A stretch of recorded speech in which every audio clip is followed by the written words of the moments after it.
Hello guys, कैसे हैं आप? उम्मीद करते हैं आप सब खैरियत से होंगे, खुश होंगे। तो देखने जा रहे हैं भाई रौनक सर की वीडियो। काफ़ी ज़्यादा एक सैड इंसिडेंट हुआ है इंडिया में, तो करते वीडियो स्टार्ट और देखते हैं। दोस्तों, कल शाम देश की राजधानी दिल्ली में हुआ एक ऐसा धमाका जिसने पूरे देश को हिलाकर रख दिया। ये घटना शाम को करीब 6:52 से 7 बजे के बीच हुई। विस्फोट एक कार में हुआ जो लाल किला मेट्रो स्टेशन के बाहरी इलाके ट्रैफिक सिग्नल के पास वो कार आकर रुकी और कार के पास कई व्हीकल्स जो थे वो जल गए, जिसमें 6 कारें, 2 से 3 ऑटो या ई रिक्शा भी प्रभावित हुए।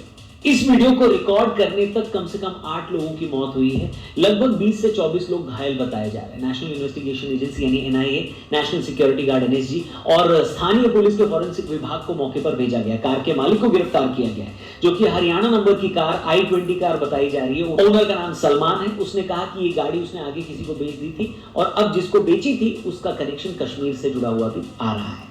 राजधानी दिल्ली के साथ साथ उत्तर प्रदेश, महाराष्ट्र, आंध्र प्रदेश कई इलाकों में हाई अलर्ट जारी कर दिया गया है। विस्फोट एक धीमी गति से चल रही कार में हुआ था, जिसे ट्रैफिक सिग्नल पर रोका गया था। होम मिनिस्टर अमित शाह घटनास्थल पर पहुंचे थे और प्रधानमंत्री नरेंद्र मोदी ने भी शोक जताया और जांच की बात कही।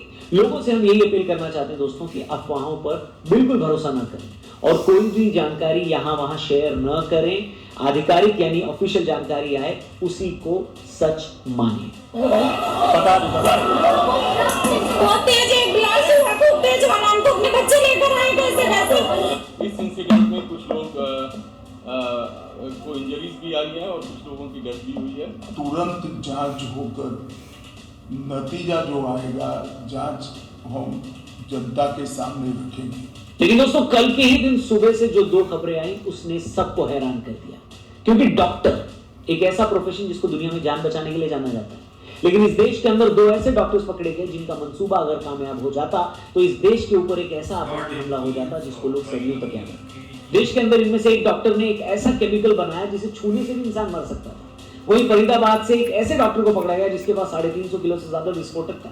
इसके अलावा टोटल 2900 किलोग्राम एक्सप्लोजिव मिलने की भी बात सामने आई है। सोचिए, जिस जगह से ये एक्सप्लोजिव बरामद किए गए वहां से प्राइम मिनिस्टर का घर, राष्ट्रपति भवन और देश की संसद मात्र 30 से 35 किलोमीटर की दूरी पर थी। और ये सब दिन भर चल ही रहा था कि शाम तक दिल्ली में ब्लास्ट की भी खबर आ गई।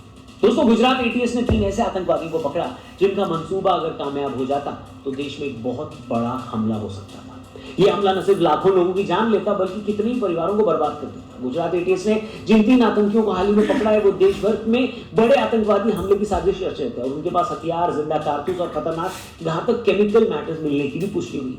इन 3 आतंकियों का मकसद देश के अलग अलग हिस्सों जैसे दिल्ली, लखनऊ, अहमदाबाद सहित बाकी हिस्सों में बड़े आतंकी हमले करना था। एटीएस को इनके पास से कई पिस्टल, 30 जिंदा कारतूस और राइसिन जहर बनाने के लिए इस्तेमाल होने वाला लगभग 4 लीटर कैस्टर ऑयल मिला। ये बोला जा रहा है कि ये लोग पाकिस्तान और अफगानिस्तान के हैंडलर्स के संपर्क में थे। अहमदाबाद, दिल्ली और लखनऊ के सेंसिटिव इलाकों में इन्होंने रेकी करके खुफिया जानकारी और फोटो खींचकर रखी। जांच में पता चला कि इनका मुख्य मकसद राइसिन जैसा विषैला पदार्थ जिसकी मदद से एक केमिकल आतंकी हमला करने का था। इन तीनों का नाम डॉक्टर अहमद मोहिउद्दीन सैयद, आजाद सुलेमान शेख और मोहम्मद सुहेल सलीम खान है। मोहिउद्दीन हैदराबाद तेलंगाना, सुलेमान शेख शामली उत्तर प्रदेश और सुहेल खान लखीमपुर खीरी उत्तर प्रदेश से था। जो अलग अलग टीमें बनाई गई थी उनमें से इस आरोपी को अडालज के पास जो टोल नाका है इस पे वॉच रखी गई, क्योंकि इसका मूवमेंट उस साइड में आ रहा था। वॉच के आधार पे एक आंध्र प्रदेश नंबर की गाड़ी वहां से गुजरती हुई मिली, उसको रोका गया, चेक किया गया तो इसमें जो इन्फॉर्मेशन वाला आदमी है सैयद अहमद मोहिउद्दीन, ये हमें मिल गया। सोर्सेज बता रहे हैं कि इन तीनों को अलग अलग काम सौंपे गए थे। मोहिउद्दीन पेशे से एक डॉक्टर था जो चीन से एमबीबीएस पास आउट था, वहीं राइसिन बनाने की कोशिश कर रहा था। साथ ही 20 साल का सुलेमान शेख हथियारों की सप्लाई और रेकी में शामिल था। वहीं 23 वर्ष का सुहेल खान हथियारों का इंतजाम और आतंकी गतिविधियों में हिस्सा लेने वाला था। मोहिउद्दीन सैयद इस साजिश का प्राइम सस्पेक्ट है, जिसने राइसिन जैसे खतरनाक केमिकल की जानकारी रखने के चलते यह हमला करने की कोशिश की थी। इनमें से 2 लोग पाकिस्तान से हथियार मंगाकर गुजरात पहुंचे और महत्वपूर्ण जगहों की रेकी की। जांच में पता चला है कि इनका मार्गदर्शन अफगानिस्तान के अबू खदीजा नामक हैंडलर के जरिए हो रहा था, जो इस्लामिक स्टेट खोरासन प्रोविंस यानी आईएसकेपी से जुड़ा है। अब बड़ी संख्या में हथियार, कारतूस और केमिकल मैटर का मिलना इस बात का संकेत है कि ये लोग लार्ज स्केल आतंकवादी हमले या बायोलॉजिकल टेरर अटैक की योजना में। ये लोग देश के भीड़-भाड़ वाले शहरों में हमला करने के इरादे से हथियारों की सप्लाई और रेकी कर चुके थे। उनके पास से मिले केमिकल से यह भी क्लियर था कि वो ट्रेडिशनल और ऑर्गेनिक दोनों स्तर पर आतंकी हमलों की तैयारी में। जांच की गहराई में जाने से पता चला कि पुलिस और एटीएस ने लगभग 1 साल तक इन संदिग्ध मॉड्यूल्स पर नजर रखी। तीनों आतंकवादी लगातार हथियारों का सप्लाई नेटवर्क स्टैब्लिश कर रहे थे, जिनकी जानकारी उनके मोबाइल फोन और मैसेजेस से मिली। आतंकवादियों ने अहमदाबाद, दिल्ली, लखनऊ समेत रिलीजियस और पॉलिटिकल सेंसिटिव जगहों की रेकी की थी। इससे पता चला कि हमला देश भर के बेहद ही जरूरी और सेंसिटिव इलाकों पर करने की इनकी प्लानिंग थी। हथियार पाकिस्तान से मंगाए जा रहे थे और राजस्थान के हनुमानगढ़ से सप्लाई किए जा रहे थे। इसके अलावा ये भी पता चला कि आतंकियों के नेटवर्क में कई रीजनल और विदेशी हेल्पर्स भी जुड़े हुए हैं, जिनकी अब जांच जारी है। सोचिए, ये लोग अगर अपने मंसूबों में कामयाब हो जाते तो क्या होता। जिस राइसिन जैसे पावरफुल ऑर्गेनिक जहर का इस्तेमाल प्रयोग करके ये सार्वजनिक या धार्मिक स्थल पर हमला करने की तैयारी में थे, वहां कई सौ या हजारों लोगों की जानें जा सकती। ये एक लार्ज स्केल मास कैजुअलिटी टेरर अटैक होता है। जानकारों का कहना है कि इनका निशाना किसी मंदिर या ऐसे इलाके में था जहां ज्यादा से ज्यादा भीड़ हो और नुकसान उतना ही ज्यादा हो। तो दोस्तों, एक तरफ जहां ये खुलासा हो रहा था, वहीं फरीदाबाद में भी एक ऐसा केस सामने आया जिसने सबके होश उड़ा दिए। Meanwhile, India security forces busted a terror cell today. They seized nearly 3 tons of explosive material, which is enough to wipe out entire neighborhood blocks. The coverage in Delhi terror bust. A Chinese pistol with a magazine had thus been retrieved. 2,900 kilograms of IED making material found by the police. This information coming in. Doctors in interrogation have revealed that they were chosen for the task because nobody would have suspected doctors as far as the region is concerned. Kashmir police ने फरीदाबाद, हरियाणा के पास 350 kilogram से ज्यादा ammonium nitrate विस्फोटक और 2 assault राइफलें बरामद की। इन्हें बरामद करने की कुछ दिन पहले उत्तर प्रदेश के सहारनपुर से डॉक्टर आदिल अहमद रदर को गिरफ्तार किया गया था, जो श्रीनगर में JEM यानी जैश ए मोहम्मद के पोस्टर चिपकाने के आरोप में था। डॉक्टर आदिल अहमद रदर से पूछताछ के दौरान मिली जानकारी के आधार पर पुलिस ने फरीदाबाद में विस्फोटक और हथियारों का जखीरा खोज निकाला। यहाँ विस्फोटक और हथियार दूसरे डॉक्टर मुजाहिद शकील के पास रखे गए थे, जो पुलवामा, जम्मू कश्मीर का रहने वाला है और फरीदाबाद के एक हॉस्पिटल में काम कर रहा है। फरीदाबाद के पुलिस कमिश्नर ने बताया कि विस्फोटकों के साथ टाइमर भी बरामद हुए। बरामद असॉल्ट राइफलें बेहद खतरनाक थी। डॉक्टर आदिल अहमद रदर पहले गवर्नमेंट मेडिकल कॉलेज अनंतनाग में काम करता था। वहां पर भी उसके लॉकर से असॉल्ट राइफल बरामद हुई थी। उसके खिलाफ मुकदमा भी दर्ज किया गया है। जांच में इतनी बड़ी मात्रा में विस्फोटक राजधानी के नजदीक मिलने से सवाल उठता है कि मकसद क्या था और इसे बिना पकड़े कैसे यहां लाया गया, जिसके लिए गहन जांच जारी है। पूरे नेटवर्क को ट्रेस करना भी बाकी है। क्या इन पकड़े गए लोगों का कनेक्शन दिल्ली ब्लास्ट से है, ये जांच में जल्दी पता लगेगा। पर दोस्तों, यहाँ एक बड़ा सवाल उठता है कि लोग कहते हैं कि एजुकेशन ही लोगों को रेडिकल होने से बचा सकता है, पर यहाँ तो पकड़े गए ये दोनों ही डॉक्टर्स पढ़े लिखे, सोसाइटी के फॉर्मूले के हिसाब से समझदार भी हैं। तो इस तरह की आतंकी सोच की क्या वजह है? ये घटना हमें सोचने पर मजबूर करती है कि सिर्फ एजुकेशन ही इंसान को अच्छा नहीं बना सकती। असल में पढ़ाई दिमाग को तेज तो बनाती है, लेकिन अगर दिल और सोच में जहर भर जाए या किसी गलत आइडियोलॉजी का असर हो जाए, तो वही तेज दिमाग गलत दिशा में भी जा सकता है। वो सही गलत की समझ खो देता है। ऐसे में पढ़ा लिखा होना भी बेकार हो जाता है। ये वही जहर है जो धीरे धीरे इंसान की सोच को खा जाता है, इंसान को इतना अंधा बना देता है कि उसे अपने काम, अपने देश या अपनी इंसानियत की कोई परवाह नहीं रहती। वो सिर्फ लोगों को इतने बड़े पैमाने पर मारने का ख्याल सिर्फ अपने मन में नहीं लाता, बल्कि उसकी प्लानिंग, एग्जीक्यूशन सब कुछ कर भी देता है। ये कैसी सोच है दोस्तों? अगर आपके पास इसका कोई जवाब है तो कमेंट करके जरूर बताना दोस्तों। बाकी चलते चलते एक थ्योरी जो निकल कर सामने आ रही है, जांच में हालांकि पता चलेगा सच क्या है झूठ क्या है, लेकिन जो डॉट्स कनेक्ट हो रहे हैं वो ये कहा जा रहा है कि Hyundai i20 जिसमें ये ब्लास्ट हुआ है दिल्ली में लाल किले के सामने, उसका ओरिजिनल ओनर था मोहम्मद सलमान, लेकिन उसने इस कार को नदीम को बेच दिया। बाद में नदीम ने भी ये कार एक डीलर को बेच दी जो फरीदाबाद का था, और एंड में इस कार को खरीदा तारिक जो फरीदाबाद में तो रहता था लेकिन ओरिजिनली पुलवामा का था। सोचिए, डॉक्टर मुजम्मिल शकील जिसके यहां से लगभग 3000 किलो की आईडी मेकिंग मटेरियल सीज की गई, यानी वो विस्फोटक बरामद किया गया, वो भी फरीदाबाद में रहता था, लेकिन वो भी ओरिजिनली पुलवामा यानी कश्मीर का था। यानी ये आपस में सारी चीजें जुड़ती हुई दिखाई तो दे रही हैं। हालांकि जांच एजेंसियां जब जांच करेंगी तो सही तार कहां से किससे जुड़ रहा है वो हमें जरूर बताएंगी, लेकिन लगता ये है कि तारिक पैनिक कर गया क्योंकि डॉक्टर मुजम्मिल पकड़ा गया और इसीलिए जल्दबाजी में लाल किले के सामने ये हमला किया गया। तो ये एक चीज है, ये डॉट्स हैं जो लोग कनेक्ट करने की कोशिश कर रहे हैं। पर हम आपसे रिक्वेस्ट करना चाहते हैं कि प्लीज अपनी आंख, नाक, कान खुले रखें। अगल बगल में किसी पे भी आपको डाउट है, प्लीज पुलिस को इन्फॉर्म करें। कोई भी चीज, कोई भी अफवाह फैलाएं मत, कोई भी ऐसी इंफॉर्मेशन सोशल मीडिया पे शेयर न करें जिससे जांच में बाधा हो। अपना और अपनी फैमिली का ख्याल रखें। जल्दी मिलते हैं। जय हिंद। ऐसे ही है यार, अब देखो ना, अभी एक पहलगाम को कुछ एक महीने ही हुए हैं इतना बड़ा इंसिडेंट उधर हुआ है और बहुत उसमें भाई इंडिया पाकिस्तान का वार हो गया, काफ़ी चीज़ें मतलब कि बदल चुकी।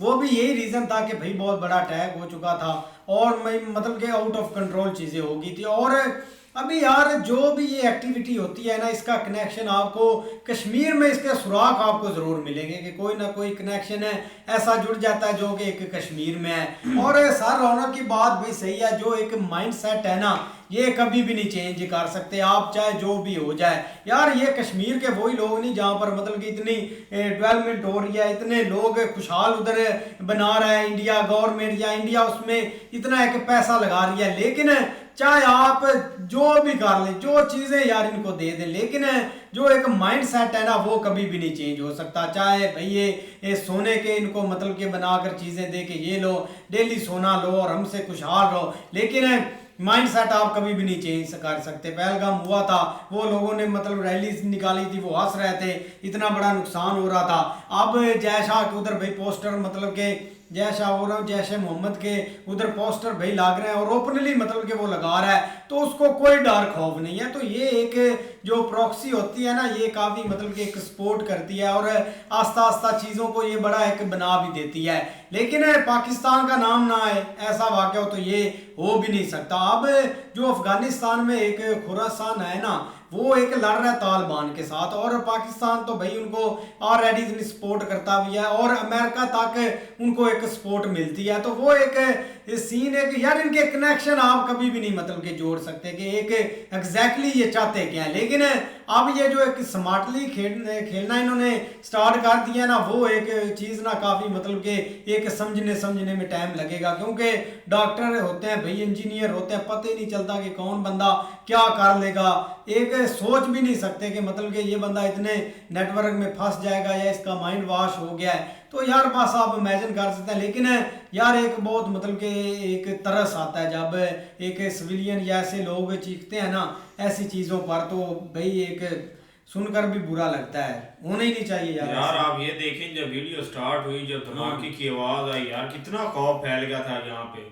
आप देखें कि भाई उन्होंने इतना भाई मात्रा में भाई बम लेके वो एक्सप्लोजिव लेके भाई वो फिर रहे हैं, 350 भाई केजी उनके पास था और 2500 अलहदा था दूसरे लड़के के पास। जो पकड़े गए हैं सब का ताल्लुक भाई कश्मीर से बताया जा रहा है, और जो गाड़ी है वो कहाँ से देखो चली है, कश्मीर में जाके एक बंदे ने ली है, उसने आगे दी है। और आप उस बंदे का जिगरा देखें यार कि वो बंदा जैश ए मोहम्मद के पोस्टर लगा रहा है शरेआम। जब पकड़ा गया फिर भाई उनकी ना रहा कि सारा कुछ पता चल गया कि ये कहाँ से कहाँ चल रहे हैं।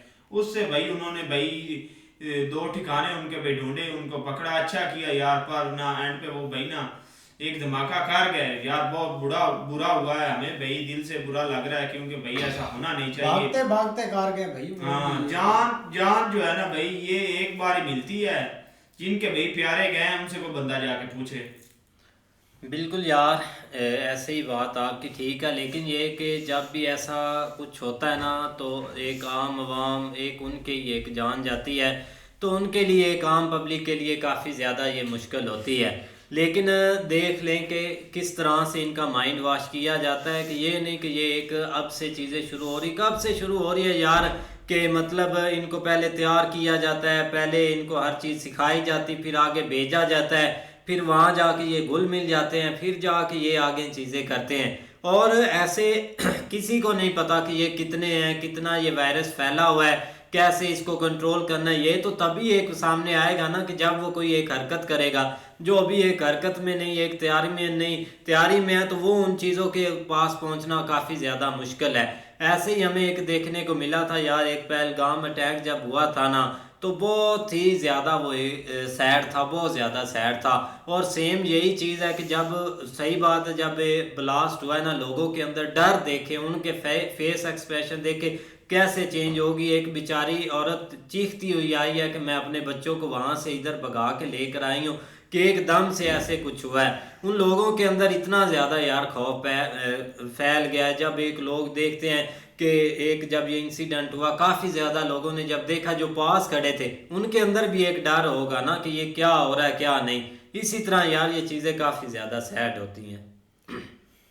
भाई वीडियो बहुत अच्छी है, लेकिन ये जो चीज़ें यार ये काम हो रहा है ना, समझ से बाहर है कि यार एक बंदा डॉक्टर है और वो उसका पेशा क्या है कि एक इंसान की जान बचाना, और वो देखो कि अपनी भी जान नहीं बचा रहा। एक तो होता ना बाकी आवाम की जान बचाना, किसी इंसान की जान बचाना। जियो शोभा उसने अपना जो शोभा उसने फॉलो किया है, उस शोबे में आकर वो कैसे कैसे काम कर रहा है ये समझ में नहीं आई। वो जैसे इन्होंने ये जो काम किया है इसमें पता नहीं कितनी जानें गई हैं, कितने माओ के बेटे गए हैं, कितनी बहनों के भाई जो हैं वो फौत हुए हैं। ठीक है, तो मेरा भाई अगर इनको ये जो काम इन्होंने किया है इससे इनको फ़ायदा क्या हुआ है? ये खुद भी उसमें चले गए हैं, या तो अभी खुद बच जाते। अगर बच भी गए हैं, अब वो इंडियन पुलिस ने इनको पकड़ लिया है तो वो क्या इनको अपना वापस भेजेंगे? ऐसे आदमियों को तो भाई उधर ही शूट कर देना चाहिए। लेकिन भाई वो अभी उन्होंने मेरे ख्याल इसलिए पकड़ा है कि वो पूछताछ इनसे करेंगे कि ये नेटवर्क कहाँ से चला है, कहाँ किस किस के साथ इनका रब्ता है, शायद और भी इनके कोई साथी उधर हों तो वो भी पकड़े जाएं। लेकिन ये एक बहुत अफसोसनाक वाक़या है भाई, ऐसा नहीं होना चाहिए था भाई। शहद वाली बात नहीं, ये तो एक छोटा सा मोरा है जो पकड़े गए हैं। इनके पीछे बहुत बड़ी गेम हैगी, बहुत बड़ा जो है गैंग है। ये इस तरह भाई नहीं है क्या कि ये एक जो पकड़े गए ना इससे भाई काम रुक जाएगा, ये रुकेगा नहीं। रुकेगा तब भी जब जो इनके पीछे बड़वे बैठे हैं ना बड़े, उनको पकड़ेंगे तो ये काम रुकेगा। यार देखो ना, एक डॉक्टर रह गया, एक इंजीनियर है भाई, ये एक डॉक्टर जो है जिसके ऊपर इंसान को इतना भरोसा आता है कि ये हमारी जान का मुहाफ़िज़ है, लेकिन उसने भाई उसके अंदर से भाई खौफ ही ख़त्म हो गया। जिस तरह उसने भाई ये काम किया है, इससे तो डॉक्टरों पर भरोसा ही नहीं इंसान करेगा कि ये डॉक्टर तो ये काम कर रहे हैं, तो उस डॉक्टर पेशे से ही इंसान का भरोसा उठ जाएगा। नहीं देखो ना, फर्स्ट ऑफ ऑल तो भाई बहुत एक सैड वाक़या है जो कि मतलब इस तरह की कंट्री में एक्सपेक्ट नहीं कर रहे थे। लेकिन दूसरी तरफ आप देखो ना, उन्होंने थोड़ी स्ट्रेटजी चेंज की है। पहले जो इस तरह का काम करते थे ना वो वहशी तरह के होते थे। एक अगर वो ट्रेन में सफ़र कर रहे हैं, लोगों को देख के ही उनसे जो है ना वो घिन आती थी। मतलब अगर वो पैदल चल रहे हैं तो मतलब कोई ना कोई उनका हुलिया जो है ना वो वैसे मशकूक नजर आते थे, मशकूक नजर आ। अब इन्होंने किया है क्या, इन्होंने एक बड़ी प्लानिंग की, अब थोड़ा सा एडवांस लेवल के ऊपर गए हैं। ये आप समझते हैं कि ये डॉक्टर एक दिन एक टाइम पे नहीं इसने किया, इसके पीछे ये कब से तैयारी कर रहा होगा। इसने मतलब पढ़ा है, पढ़ लिख गया है, पढ़ लिखने के बाद उसने डॉक्टर की चाइना से डिग्री हासिल की है, या बाकियों ने भी जो मतलब एक उनके साथ टैग लगा है एक अच्छी एक डिग्री का, तो उन्होंने इतनी मेहनत की है। आप उसके घर वालों को भी नहीं पता होगा, या मैं भी पता नहीं क्या उसके सीन है। आप देख लो इतनी प्लानिंग के बाद अब कोई बंदा शक ही नहीं कर सकता कि यार एक जान बचाने वाला बंदा इस तरह की कोई हरकत कर सकता है, नेवर। तो लिहाजा उन्होंने भाई अपने आप को थोड़ा सा ऊपर वाले लेवल के ऊपर आए हैं लेकिन यहाँ पे अब क्या होगा, हर एक कम्युनिटी के अंदर एक डर पैदा हो जाएगा, किसी के ऊपर भरोसा ही नहीं रहेगा। तो ये चीज़ें जो है ना वो एक वक्त के साथ साथ एक बदल रहे हैं। लिहाजा बेहतर तो ये है कि भाई आप ये चीज़ें जो है ना वो अब इनके ऊपर बाकियों बेचारों के लिए भी मसला ख़राब होगा, ये नहीं कि नहीं। दूसरी तरफ यार देखो ना, अब ये वहाँ पे लोग भाई एक नॉर्मल लाइफ जो अब दिल्ली है ना, ज़ाहिर बात है कैपिटल है, लोग एक रूटीन के साथ वहाँ पे निकलते हैं। जिस तरह आप दिन ब दिन वो मतलब एक बेहतरी की तरफ जा रहा है। लोग भाई रात को सारा दिन काम करते हैं, रात को अपना थोड़ा सा अपने आप को रिलैक्स करने के लिए जिस तरह बाकी बड़े कंट्रीज़ जो यूरोप वगैरह वहाँ पे एक मॉल है कि रात को लोग थोड़ा चहलकदमी के लिए निकलते हैं। तो ये सीन आस्ता आस्ता वहाँ पे इंडिया में भी काफ़ी आप ग्रो कर रहा है। आपको 1-2 बजे बल्कि सारी रात एक राउंड के नज़र आएंगी बाहर रोडों के ऊपर, तो वो चीज़ें हैं। लेकिन अब जब इस तरह का सीन होगा तो भाई हर एक के अंदर एक डर पैदा हो जाएगा। लोग जो मतलब पहले एक रिलैक्स थे, आप उनके लिए एक काफ़ी सीन जो है ना वो ख़राब हो जाएगा। लिहाजा ये भाई चीज़ होनी नहीं चाहिए थी। लेकिन आप देखो इनिशियल उन्होंने इन्वेस्टिगेशन स्टार्ट की है, बल वक्त एक किसी के ऊपर एक ब्लेम जो है ना वो मतलब देना, एक कंट्री की इन्वॉल्वमेंट तो अभी नहीं कुछ कह सकते किसी और की। लेकिन ये जो भाई ग्रुप्स हैं, आप देखो ना आगे मत्था जो है ना वो मतलब एक जो सबसे बड़ा एक अमेरिका बैठा हुआ उसके साथ भी लगा हुआ है, जो कि मतलब एक हर तरीके से उसने ब्लैकमेलिंग करने की कोशिश की है, लेकिन नहीं हाथ में कोई चीज़ आ रही। तो मतलब अभी तक कुछ भी नहीं कह सकते। बाकी ये कश्मीरी हैं यार, इनकी कोई समझ नहीं आती, उनको कितना यार फैसिलिटेट कर रहे हैं। यकीन करो आप देखो एक बॉर्डर का फ़र्क है, वहाँ से अगर देखें तो इधर पाकिस्तान के कश्मीर के लोग उनको नज़र आते हैं, तो कम से कम यही देख लें कि यार हम किस तरह मतलब एक दिन ब दिन एक ऊपर जा रहे हैं, एक ग्रोह की तरफ, या एक अच्छा हमें एक गवर्नमेंट फैसिलिटेट कर रही है, तो बजाय इसके कि हम यहाँ पे यार को बेहतर करें, कि बेहतर जो इस तरह के अनासर हैं उनको ख़त्म करें, उसके खिलाफ को कंपेन चलाएं, तो वो उनको इस साइड के ऊपर है, पता नहीं उनके अंदर ये चीज़ ख़त्म ही नहीं हो रही। हालांकि इधर से ही देख लें, लेकिन ये कि अब उम्मीद है कि यार इनका कोई ना कोई सुराग मिलेगा और ये जड़ से ज़रूर ख़त्म होंगे भाई। बिल्कुल। बाकी मिलते हैं नई वीडियो के साथ, तब तक के लिए अपना ख्याल रखिए। Goodbye, take care.